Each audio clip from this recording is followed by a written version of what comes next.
Martiño Ramos xa está en España. O profesor ourensán, condenado por violar unha menor, foi extraditado dende Cuba, o país onde se agochaba. Seguro que lembran o caso, foi membro de En Marea e levaba casi un ano fuxido da xustiza. Agora xa está aquí, cumprirá os 13 anos e medio de cadea aos que foi condenado. Que tal? Boas tardes. Hoxe Galicia móvese entre dous aeroportos. A Coruña asume dende xa case toda a actividade do de Santiago, pechado por obras na pista. Seguro que moitos o notaron. Máis movimento en Alvedro e a Lavacolla Baleiro, coas máquinas traballando na pista. Un cambio que polo momento está a funcionar sen incidencias e que se vai prolongar durante 35 días. Galicia preséntase ante os empresarios de Pequín como un destino para investir. O presidente Rueda busca atraer novos proxectos. Hoxe centrouse en transmitirlle ao grupo líder da automoción chinesa que somos unha comunidade con experiencia no sector e cun punto clave, Vigo, onde está a fábrica de coches máis produtiva de toda España, a de Stellantis. A partir de quinto de primaria, os alumnos galegos terán unha dirección de correo propia, unha conta oficial como a que se usa na ESO para centralizar toda a información educativa. Estará supervisada e controlada polos centros. Mariano Rajoy volve aos focos. Na súa declaración como testemuña no caso Kitchen desminte a Bárcenas e nega ter recibido cartos dunha suposta caixa B do PP. M. Rajoy, el asturiano o el Barbas. ¿Sabía usted que se referían a usted así? Mire, yo me llamo Mariano Rajoy, como todo el mundo sabe, y luego cada uno me llama como quiere, por tanto, pregúntele a ellos. Unha familia leva tempo esperando xustiza e terán que seguir facendo. O xuízo pola morte dun médico lucense que morreu nun accidente ligado ás carreiras ilegais queda suspendido. Un dos acusados fuxiu hai unha semana e a xuíza xa ordenou a súa busca e captura. Crese que puido abandonar o país. Dende que en 1995 a UNESCO estableceu este 23 de abril como Día Mundial do Libro, cada ano realizamos unha grande homenaxe ao mundo da literatura e tamén á industria. As cifras falan de que cada vez lemos máis, pero que é o que lemos? Senlleiras, de Antía Yáñez, foi o último que li en galego. Gustaríame comezar con Os dous de sempre de Castelao, que me recomendou unha amiga e sí que pareceme interesante. Nos deportes, o Celta caeu en Barcelona co líder, o Barça adiantouse cun gol marcado por Lamine Yamal nun penalti e xa non se moveu o marcador. O dianteiro quedou mancado no lanzamento e perderá o que resta de temporada. Por diante temos unha tarde con moitas nubes, con posibilidade de algún chubasco disperso. Nas temperaturas, os ventos do norte deixan nos contrastes. As máximas quedan arredor dos 20 graus na Coruña e en Lugo e superan os 25 con facilidade en zonas de Ourense.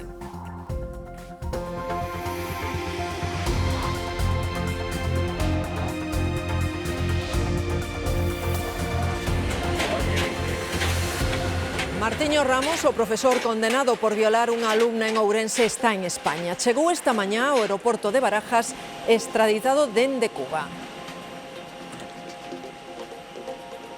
Unha vez en España, a policía levouno aos xulgados da Praza de Castela. Alí decretaron o seu ingreso en prisión.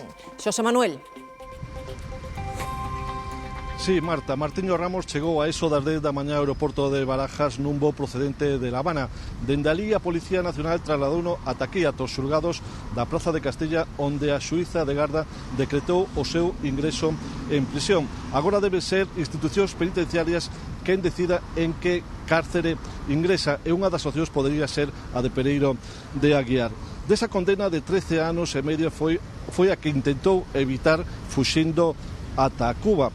Súbose que estaba ali gracias a unha rede social. No mes de outubro cursouse a orde de petición de extradición en Malia que Cuba e España non teñen un acordo bilateral. Finalmente as autoridades cubanas aceptaron extraditalo tamén unha vez que el aceptou voluntariamente o traslado para cumprir aquí a condena. Mentras estiveron buscando, Martiño Ramos figuraba na lista dos 10 nomes máis buscados pola xustiza española. 5 meses pasaron desde a detención de Martiño Ramos na Habana ata o seu regreso a España para cumprir a condena que lle impuxo a Audiencia Provincial de Ourense. Estas imaxes gravounas a Policía Nacional o momento en que baixan do avión en Barajas para trasladalo ao xulgado que ditou o ingreso en prisión. A idea é que unha vez que este aquí, é dicir, poñelo a disposición das autoridades judiciales e, polo tanto, a cumplir o que ten que cumplir. Segundo informan desde a Interpol, Ramos accedeu voluntariamente a regresar a España, o que axilizou o proceso de extradición. Él voluntariamente accedió a que sea entregado a España. Entendemos que, pues digamos que las cárceles, las situaciones de las cárceles en Cuba pues, son diferentes a las de España y preferentemente él, pues entendemos que piensa mejor cumplir esa condena aquí en España.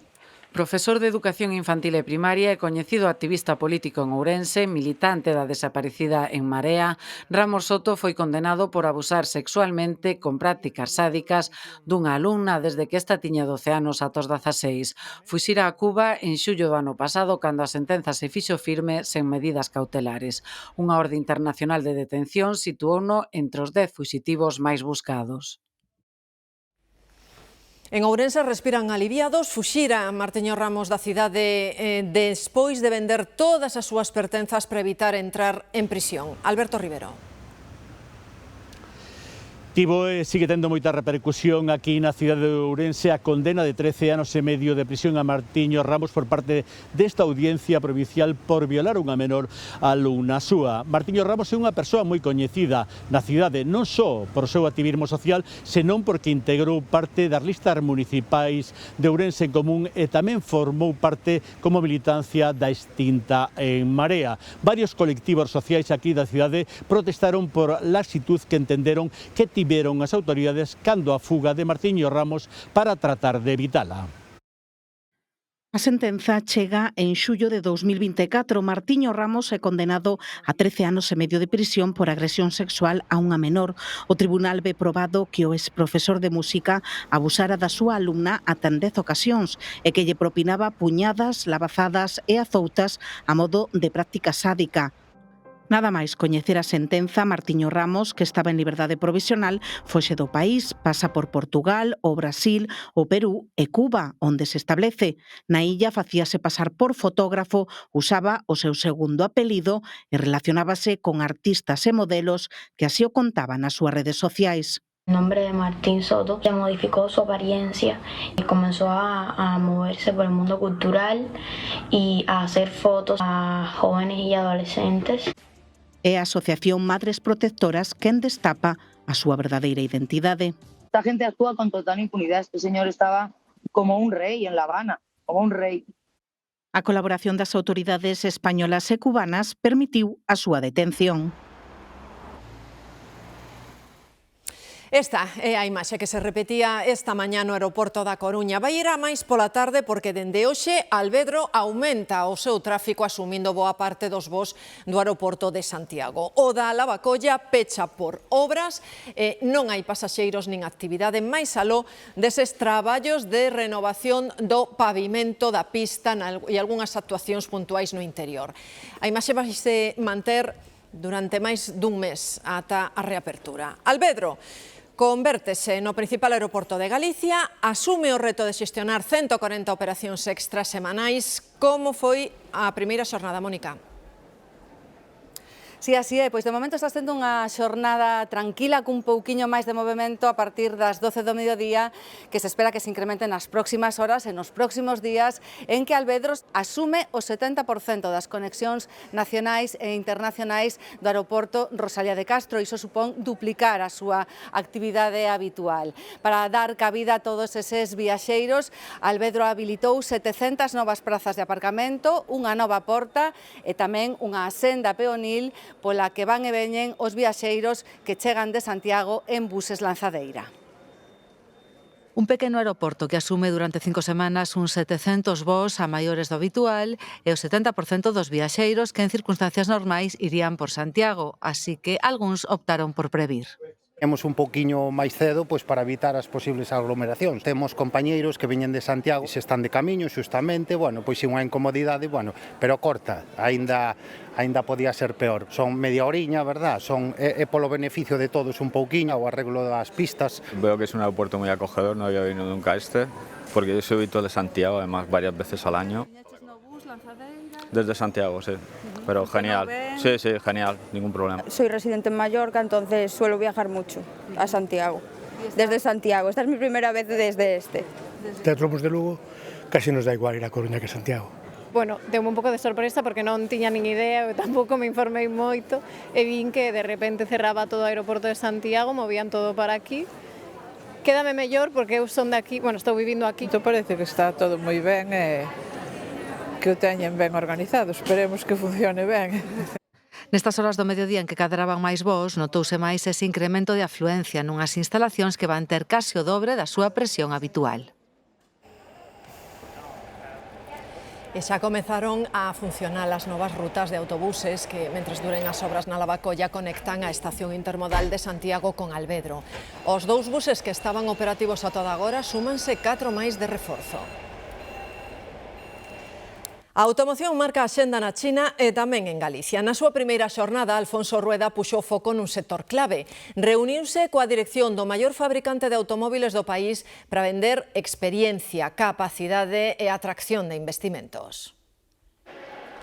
Este centro de innovación do grupo líder da automoción a China, SAIC, foi unha das empresas que visitou Alfonso Rueda en Xangai, onde tamén estivo en fábricas de logística e componentes do automóvil.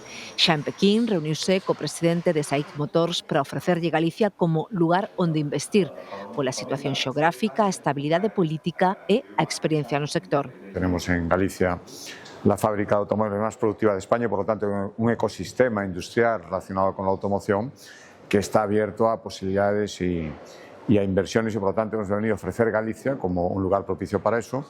Mesma mensaxe que lles trasladará ás empresas de renovables coas que se vai reunir o presidente na capital chinesa. Vamos a mantener también reuniones con fabricantes de componentes eólicos, somos una potencia eólica y por lo tanto nos interesa mucho ese sector. Como interesa, apunta Rueda, atraer turistas do país asiático no próximo Ano Santo. Venimos a ofrecer ese gran mercado turístico que puede ser China, las posibilidades de Galicia que lo conozcan, hay muchas cosas que les pueden resultar atractivas y vamos a difundir un poco con empresarios turísticos chinos. Un exemplo de modernización da industria galega está en Navantia. Xa traballan na construción dunha fábrica de bloques que vai permitir facer, por exemplo, 2 fragatas F-110 ou 4 corbetas ao mesmo tempo, Andrea. Sí, a fábrica digital de bloques de Navantia en Ferrol, a infraestrutura de produción máis transformadora das últimas décadas neste estaleiro local, comeza xa a dar os seus primeiros pasos. Agárdase que para este vindeiro verán estea xa en completo funcionamento e que o seu persoal pase de 100 a 400 traballadores. Este proxecto permitirá tanto duplicar a súa capacidade de produción como tamén reducir nun 20% os tempos de fabricación, introducindo tecnoloxías digitais e robóticas. Presentámosles a José. Comezou hai máis de 50 anos cun camión e hoxe os seus fillos lideran un dos principais grupos de reciclaxe de materiais galegos. Mi padre tenía claro que una de las principales funciones de la empresa, o si no la principal, es la continuidad. Para poder continuar hay que adelantarse a lo que va a suceder, y una de las cosas que va a suceder son los cambios generacionales. Son historias, en certo modo, pequenas, pero igual de significativas. O de José é un exemplo de negocio en expansión e o máis complicado neste crecemento foi completar con éxito a remuda xeracional.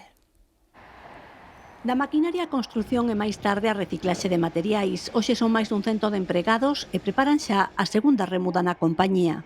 Hay que ser consciente de cosas a veces que no nos gusta hablar ni abordar, pero ¿y si pasa? ¿Y si esto se da? Pues cuanto más lo tengas pensado, acordado y si puede ser firmado, pues te va a ayudar. Máis dun 90% do tecido empresarial galego son empresas familiares. Unha compañía que traballa de cara ao futuro traballa con proxectos a longo plazo.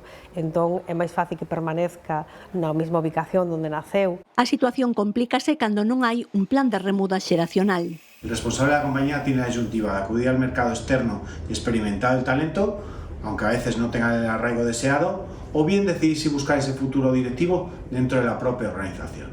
Unha de cada 4 empresas recoñece que ten dificultades para atopar perfis de liderado no mercado laboral. Os expertos dan a clave. El tiempo y la planificación y la formación del heredero o sucesor, que no tiene por qué ser necesariamente la familia. e din que a falta de planificación pon en risco a continuidade de moitas empresas. Os socialistas galegos critican o PP pola moción de censura que presentaron en Lugo. José Ramón Gómez Besteiro rexeita a comparación co vivido no Concello de Noia, onde foron os socialistas os que se apoiaron nun exconcelleiro do PP. Realmente creo que o contexto non é o mismo e a percepción tampouco é a mesma e a resposta cidadana tampouco é a mesma. Aí é onde está a clave de se esta moción é boa ou é mala. Esta moción é mala. O Partido Popular creo que queda manchado pola inmoralidade. Non o ven así os populares galegos. A súa secretaria xeral, Paula Prado, acusa os socialistas de hipócritas. A hipocrisía da esquerda non ten límites, non? A primeira moción de censura que se presenta cun tránsfuga é no Concello de Noia. Presentana o Partido Socialista e o Bloque Nacionalista Galego cun tránsfuga do Partido Popular. Mariano Rajoy volveu hoxe aos focos mediáticos co xuízo do caso Kitchen. Compareceu como testemuña e fixo para desmentir a Bárcenas. O expresidente do Goberno nega calquera tipo de operación política para roubarlle información. Non houbo tregua durante media hora. M. Rajoy, el asturiano ou el Barbas. Rajoy aclarou primeiro como se chama. Mire, yo me llamo Mariano Rajoy, como todo el mundo sabe, y luego cada uno me llama como quiere. E despois desmentiu a Bárcenas. ¿Procedió usted a meter en la trituradora la copia de la última página de los papeles de Bárcenas? Absolutamente falso. ¿Le entregó a usted el señor Bárcenas en un sobre el remanente de la caja B? Absolutamente falso. O expresidente negou a Caixa B do PP e negou unha operación política para roubarlle información ao extesoureiro. No ha habido ninguna operación política. Luego conocimos que hubo una operación policial y yo estoy absolutamente convencido de que esa operación policial se adecuó totalmente a la legalidad. María Dolores de Cospedal admite varias reunións con Villarejo, pero desmárcase da espionaxe. No, yo le hice preguntas, pero no encargos, son cosas distintas. Rajoy e Cospedal protagonistas nun día no que aumentou a tensión entre a presidenta do tribunal e a abogada do PSOE. Yo protesto. Me hacen perder el hilo, pero una vez que... Encima le hago yo perder el hilo. Vamos, señora, por favor. Se teñen unha cita médica a próxima semana, teñan en conta que entre o luns e o xoves prevese unha convocatoria nova de folga de médicos. Os paros repetiránse en maio e en xuño. Os sindicatos pídenlle ao Ministerio un estatuto marco específico para eles. Hoxe exixían a dimisión da ministra. Acúsana de mentir sobre o contido das negociacións. Mónica García desconvocou a reunión que tiña programada coas comunidades. Ese acuerdo hay por una de las partes por las que no se ha cumplido y no hemos podido seguir el procedimiento que es llevar ese acuerdo a las comunidades autónomas para que ellas lo ratifiquen porque depende de las competencias de las comunidades autónomas. Nosotros lo lamentamos, nuestro compromiso con el diálogo sigue intacto. Tamén hai folga na atención primaria en Galicia. Convoca o sindicato CIGA. Reclaman condicións dignas pro persoal sanitario, tanto nos centros de saúde como nos PAC. Nun momento no que van ampliar o seu horario e van abrir todas as fins de semana e festivos. Os que tamén están convocados a unha folga venres, sábado e domingo son os repartidores de Globo. O paro en toda España prodúcese en protesta por un ERE que pode afectar 750 traballadores. Ver todas las aplicaciones. ¿Te digo cuánto pone? Dilo tú mismo. 234. Bueno, te dije. Hainas para case todo, cada vez máis. As aplicacións móviles convertéronse nunha ferramenta habitual no comercio, no transporte, en xeral en moitísimos servizos. Hai tantas que a miúdo perdemos a conta. Iso pode ser perigoso, porque son programas que acceden á nosa información. Para pagar un café, pro médico ou ata para buscar un tractor. Cantas aplicacións levamos no peto? 100. 87. Entre 60 e 70. 128. Eu ando tamén por aí 128, 130. Eu 65. De arriba a baixo, a ver, imos ver o que tes no teléfono. Algúns cálculos estiman que existen 4 millóns de aplicacións, outros incluso máis. Para saber cantas temos instaladas, podemos mirar nos axustes. Aí lo ves. a cifra marea. El ten 234. Tengo yo aquí aplicaciones que desactivo, quito, me quedan en basura, muchísimas. Instalar apps sen control pode ser un risco, sobre todo se aceptamos permisos sen fixarnos demasiado. De hecho, el otro día tuve que desinstalar porque me quedé sin memoria. Tantas aplicaciones que tenía, tal, no... Eu teño 4 ou 5. Sí, non, paso. Pues algunas tengo que no sé ni lo que son. O sea, te lo digo en serio, o sea, a lo mejor pincho a ver lo que digo, ¿y esto qué es? Entonces, pero luego me da miedo borrarla, digo, a ver si va a ser algo muy importante y lo pierdo. Pois agora só queda que cada un faga a proba. Cantas aplicacións teremos no teléfono? Moitas. Xa estaba operativo na educación secundaria, agora os alumnos van ter dende quinto de primaria un correo electrónico para as comunicacións co colexio. Mar. Así, a partir de quinto de primaria, con 10 anos, para todo o alumnado galego, máis de 190.000 escolares aproximadamente. Será unha conta oficial de correo electrónico, pero para comunicacións e uso meramente educativo, é dicir, poderán canalizar nese enderezo avisos do cole, dos profes, datos, tamén empregala para as situacións académicas que precisen. Significa que esa conta será formativa, non terá carácter privado, por iso se someterá a control e supervisión para evitar o mal uso. Do contrario, o alumnado poderá someterse a sancións. É un xeito de regular as comunicacións no ámbito educativo coa nova Lei de Educación Digital para que esas comunicacións sexan nunha franxa totalmente reglada. E outra novidade para os alumnos que fan selectividade este ano. Van poder identificarse co DNI digital descargado no seu teléfono móvil. Iso sí, nada máis facelo, teñen que deixar o teléfono fora da aula, porque seguen prohibidos calquera tipo de dispositivos digitais, incluídos os reloxos. A única excepción é a daqueles que o necesiten por motivos de saúde e deben certificalo previamente. É unha das novidades da próxima PAU. Cataluña adopta unha medida drástica, tamén pioneira, para combater a conflitividade nos institutos. Vai haber axentes da Policía Autonómica de Paisanos sen armas nos centros. De momento, a Generalitat comezará unha proba piloto en 13 institutos. Contarán coa presenza permanente dun mozo para realizar tarefas de prevención e de mediación. Santiago medra cara ao norte, levantándose un novo barrio en Mallou con 3.600 vivendas. O 80% vai ser de protección oficial. Mercedes. Sí, así é, será un novo barrio que se construirá de cero nesta zona de Mallou. A cidade medrará así hacia a zona norte cun proxecto de 3.600 vivendas, un 80% de protección. Un proxecto que cambiará a cidade tal e como a coñecemos. Un novo barrio con 8.000 veciños, 130.000 metros cadrados de zonas verdes e 3.500 plazas de aparcamento. A Xunta prevé a aprobación definitiva do proxecto e o inicio da urbanización e construción das obras en 2028. Nos xulgados de Vigo hai unha comparecencia moi agardada a dos policías para tratar de aclarar como e por que morreu un home despois de que cedese un brazo do Saltamontes.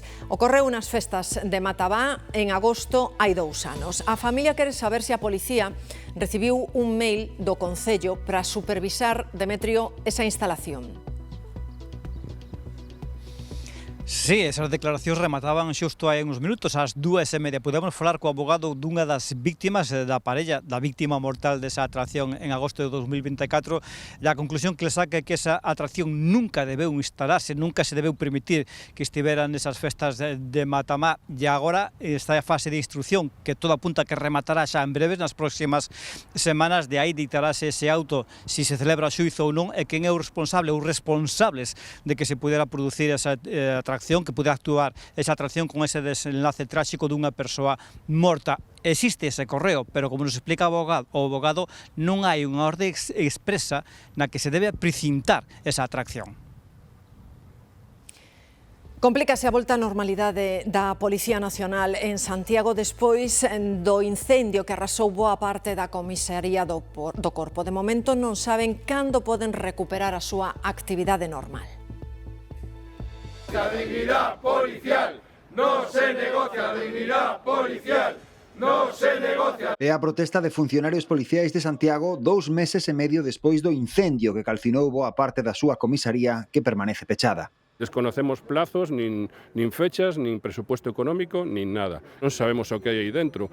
Hai zonas que están totalmente reventadas, han caído paredes, e vendo que a día de hoxe non sabemos todavía a fecha en que van a empezar as obras, pois medo me dá. Entre as zonas afectadas están os calabozos, o que obriga a levar cada día os detidos a outras comisarías galegas. Menos xente para traballar e menos xente para perseguir o delito, co cal a situación peor non pode ser. Denuncian tamén graves problemas de espazo, tanto no local habilitado fronte á comisaría como nos postos móviles instalados no Obradoiro. Como os payasos cando se meten nun 127 ou nun 600, que non cabe máis xente aí apretada. O señor Marlasca non se tomou en serio este problema que temos aquí. Todo de improvisación, todo mal feito. E din que sofren un agravio que prexudica os galegos no seu conxunto. Vamos a ver se lle damos un pouco de chapa e pintura e seguimos pa diante, non? E, sin embargo, vemos como en nada de tempo a Cataluña, Navarra, o País Vasco, 1.400 millóns de euros. O sea, aquí algo non funciona. Tomen nota, o 018 é dende hoxe o teléfono gratuito de atención ás vítimas de accidentes de tráfico. O novo servizo público ofrecerá toda a axuda que necesiten nos momentos posteriores a un sinistro.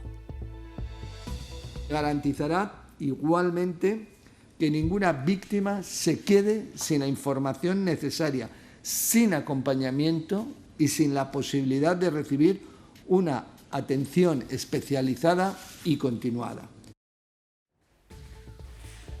E a Audiencia Provincial madrileña suspende definitivamente o xuízo polo accidente da M30 en que morreu un médico lucense. Lanzou unha orde de busca e captura internacional contra o acusado que fuxiu. Os dous protagonistas do pique temerario da M30 que acabaron provocando a morte dun terceiro conductor tocáballes declarar no xuízo que se celebra contra eles na Audiencia Provincial de Madrid o pasado día 15. Pero xusto esa xornada un dos acusados non compareceu. Tampouco o día seguinte, así que a xuíza emitiu unha orde de busca e captura a nivel nacional e acordou a suspensión do xuízo unha semana. Agora a xuíza decidiu ampliar a orde a nivel internacional e suspender definitivamente o xuízo.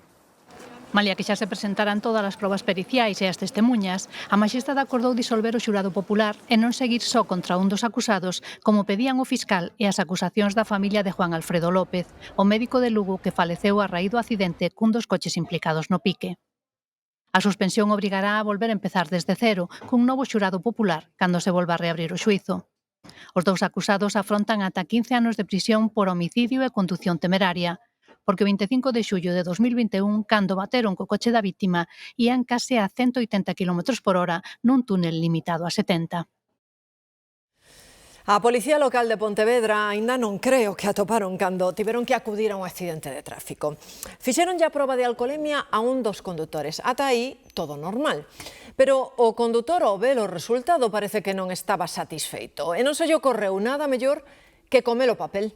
O peor é que a cousa, Nuria, non acabou aí.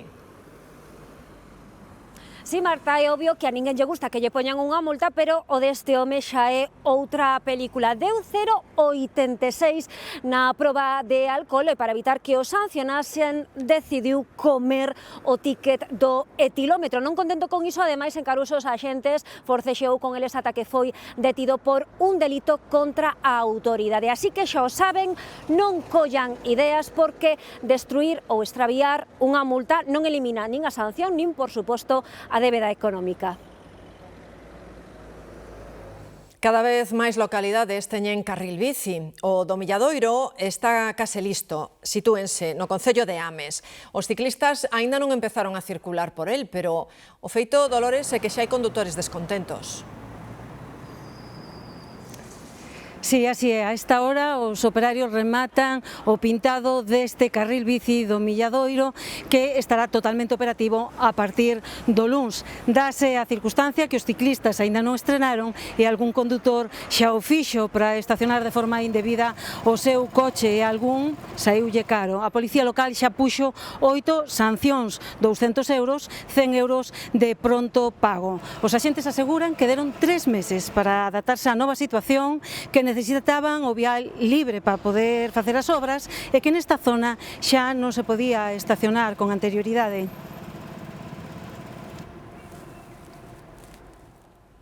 No Porto queren poñer transporte público de balde. Para que? Pois para que os habitantes poidan resolver os problemas de mobilidade, para incentivalos en definitiva, Brais.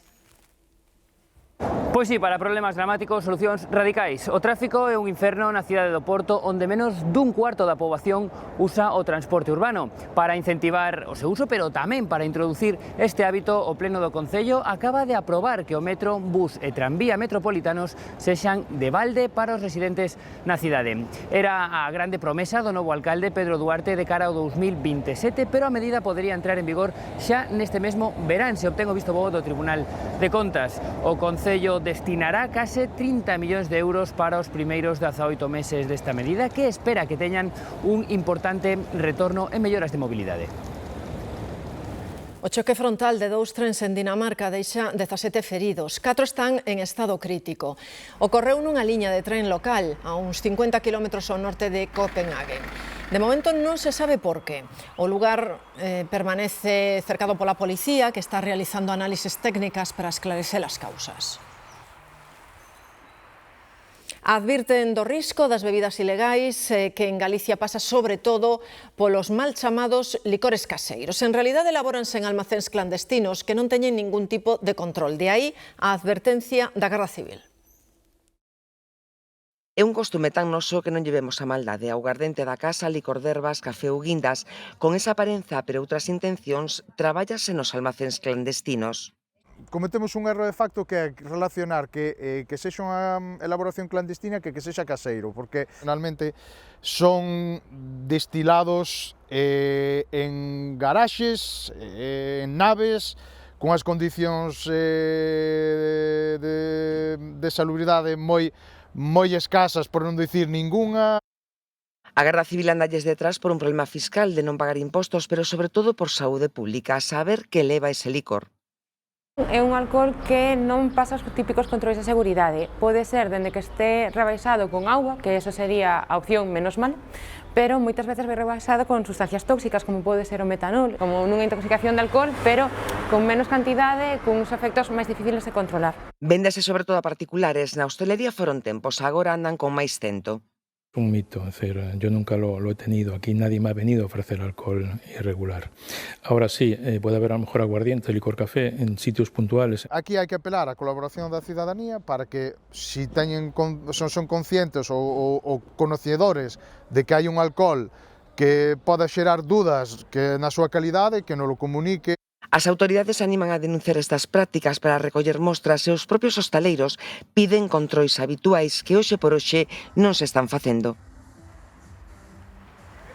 A sobredose dunha disolución farmacolóxica causoulle a morte a un terceiro paciente oncolóxico en Burgos. Outro dos enfermos xa morreran en decembro despois de recibir unha dose de medicación 6 veces maior da que tiñan pautada. Foi un erro humano.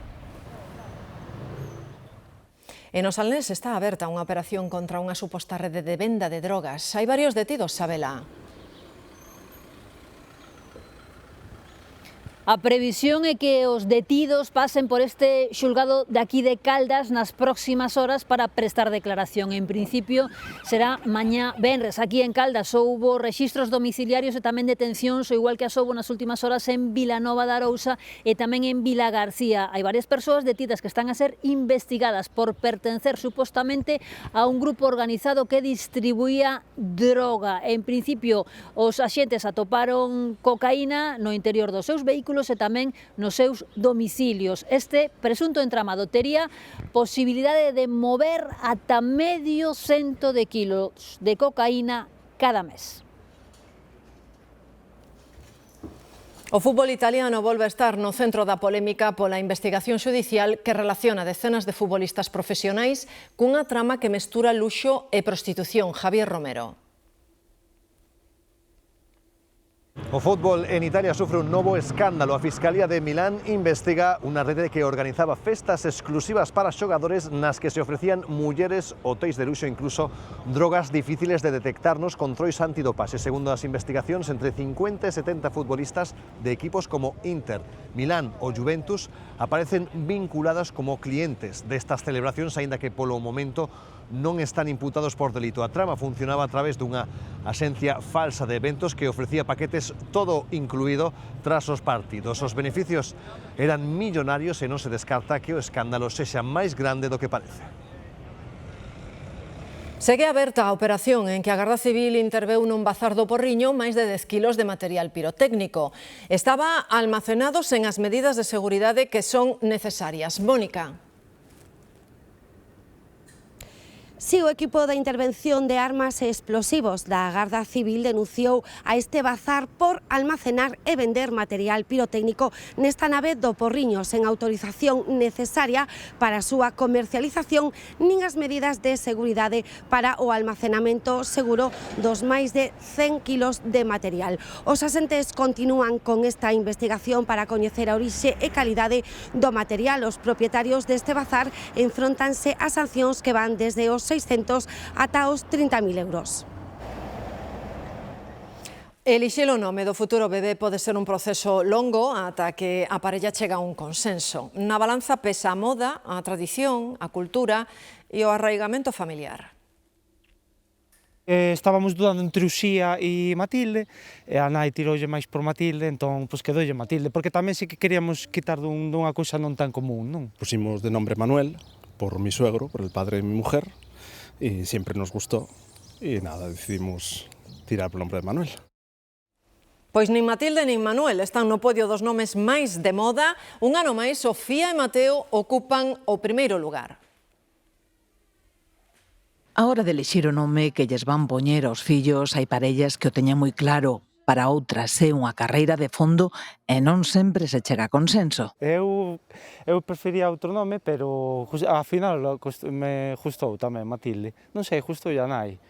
Ten un significado de guerreira, como para non ser unha guerreira, pusemos a Matilde. Buscamos un nome de 5 letras que funcionara ben en calquer idioma. Vivimos un tempo no estranxeiro, queríamos que funcionara en inglés, en francés, e que non fora difícil. E decidíronse por Sofía, que resultou ser o nome máis común entre as nenas que naceron no último lustro. Foi a posteriori que supemos que era moi famoso e moi popular. Tamén deron a diana cos nomes dos varóns da casa, Mateo e Lucas. Moita xente tivo a mesma idea. E é que, segundo os últimos datos do INE, Mateo encabeza a listaxe dos nomes máis frecuentes entre os nenos. Sabemos que sempre nos vamos a encontrar con tocallos. Entre Sofías e Mateos suman máis de 6.600. Con todo, aínda lles queda moito para acadar o 1.200.000 Antonios e Carmes, que son os nomes que máis se repiten entre a poboación española, sobre todo entre os de máis idade. E hoxe levo algo máis de narrativa, non levo un libro que tiña moitas gañas de comprar, que é O Lanzador de Coitelos, foi premio Galaxia en esta 75 edición, e levo, algo que me toca un poquinho cerca, porque é un libro de Nerea Pallares, que é Punto de Araña, pero que ademais foi gañadora do premio García Barros, que é un prestixioso premio que se entrega na Estrada. Un libro que volvín a reler, porque miña filla adolescente leu no colexio Os comedores de patacas, de Manuel Rivas, porque me parece un libro sinxelo, pero ao mesmo tempo tremendamente intimista e poético. Recoméndovos a traducción galega das Gratitudes, de Delfín de Vigán, traducida ao galego por Senín na editorial Javín e Manning, unha historia absolutamente emotiva sobre como camiñamos cara a fin da vida. Dúas recomendacións, dúas escritoras galegas. En lingua galega, As malas ideas de María Solar. En lingua castelá, Comerás flores de Lucía Solla. Esas son as recomendacións dos nosos políticos galegos, pero hoxe unha das mellores recomendacións é tamén a nosa, a que destinamos a homenaxeada este ano o 17 de maio, Día das Letras Galegas, a escritora Begoña Caamaño. No Día do Libro ou das Letras, ler a Begoña Caamaño, a nosa compañeira, sempre é unha boa idea. Circe o pracer do azul, Morgana en Esmella, as súas dúas obras son reescrituras dos clásicos dende os ollos das mulleres. Os datos dignos que somos un país lector. A cifra leva unha década aumentando. Na actualidade, case un 69% dos españois di que lé. As que máis, as mulleres. Por idades, a xente nova de entre 14 e 24 anos son os que máis len. Neste Día do Libro vemos como o que comeza cunha idea na cabeza dun escritor remata nos escaparates da librería. O Día do Libro cada vez vai collendo máis forzas, cada vez é máis xente a que se anima a facer partícipes así amigos, familia, mediante un regalo. E bo día para facernos con ese libro obxecto de desexo. Veño simplemente a mirar o que atope. Veño por un que se fixo bastante conocido últimamente nas redes sociais e vou dar unha oportunidade. Unha oportunidade que ven despois doutra que lle deron cando apostaron por publicalo. Aquí encárganse de poñer negro sobre branco as ideas deses que o conseguen. Normalmente, por exemplo, chegan un documento de texto, un .doc, .dt o que sexa, e darlle forma de libro. Corrixen, deseñan, imprimen e encadernan de 100 a 200.000 exemplares ao ano, pero din que a industria do libro en galego é complicada. Se publicas 10 libros ao ano, o mellor, se 2 van ben, xa foi un bo ano. Buscamos cales son eses que se venden. Pois o Punto de Araña, ou Comer as Flores, por suposto Begoña Camaño e todos os títulos relacionados con ela. Pero os datos din que a lectura en galego é aínda asignatura pendente. En galego, dende os obrigatorios de clase, xa non leo moitos. É bo día para apoiar as letras galegas e o pequeno comercio. Para protexelo, o Ministerio de Cultura estuda por prohibirlles os gastos de envío gratuitos ás grandes librarías en liña. Non podes competir, non acollen todas as novidades, entón van ter todo, nós temos que facer unha aposta por títulos. A aposta das librarías, outro chanzo na cadea de oportunidades para que esa idea, ese libro, teña finalmente un lector. Os seus reis entregaron o Premio Cervantes a Gonzalo Celorio, escritor mexicano con raíces asturianas e tamén catedrático e crítico literario. O seu discurso foi unha homenaxe ao Quixote. Que la nacionalidad mexicana no puede disociarse de la historia y de la cultura españolas que le son inherentes. México es parte sustancial de lo que Carlos Fuentes denominó el territorio de la Mancha. Outro Gonzalo, Ferrolán Torrente Ballester, recollía outro 23 de abril de hai 40 anos o seu Cervantes. No seu discurso presumiu de ser o primeiro español que recibía o premio máis importante das letras en castelán. 10 anos máis tarde, mesmo día, mesmo mes, outro galego, o padronés Camilo José Cela, recollía o Cervantes polo que tanto agardara case unha década despois de facerse co Nobel de Literatura. E outra celebración a dos 45 anos do Estatuto de Autonomía que se cumplen este 2026. O Parlamento organiza hoxe unha xornada sobre os cambios que trouxo o proceso autonómico. O presidente da Cámara, Miguel Santalices, destaca que vivimos o maior período de bonanza de Galicia. Gracias á transferencia, acabamos ca mendicidade de andar pedindo en outras comunidades autónomas que nos atenderan os nosos pacientes. Aquí, antes da transferencia, non había prácticamente oncoloxía, non había cirugía cardíaca, había hospitales como o de Vigo que non tiñan nin cirugía pediátrica. 30 segundos para o tempo, hoxe as nubes non nos están deixando ver o sol como se tivemos onte, moita nube alta, algunha nube de evolución, hoxe en principio, sen consecuencias, hoxe que mañá teremos algún episodio trebuento de certa importancia na montaña e hoxe tamén con temperaturas que tenden a ascender un chisquiño a gas nas comarcas ao norte de Fisterra, polo tanto teremos de novo moito contraste entre o norte, a Coruña 20 graus e rozar os 30 podemos hoxe en Ourense, polo tanto, como sempre, despois de Sevilla en Formación Deportivo, falamos da fin de semana e tamén da pinta que ten a próxima semana. Tal día como hoxe fai 35 anos, este coruñés, Antonio Peña, dispúñase a contarlle ao mundo o ben que se encontraba e agradecerlles aos médicos o que acababan de facer por el, nada menos que darlle unha prórroga aos seus 60 anos, sen data de vencemento a través do primeiro trasplante de corazón realizado en Galicia. Antonio saía do Hospital da Coruña tras recibir a alta acompañado do artífice da súa segunda vida, o cirurxián arxentino Alberto Jufé. Os fans de David Bowie están de sorte. Unha década despois da súa morte chega unha exposición multimedia inmersiva en Londres. Dalle vida ao cantante a través de grabacións das súas actuacións en directo. Os que xa gozaron da experiencia aseguran que é como estar no medio dun concerto da estrela pop. Ata mañá.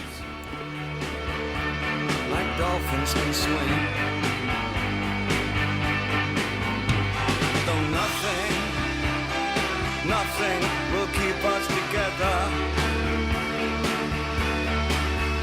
We can beat them forever and ever. Or we can be heroes just for one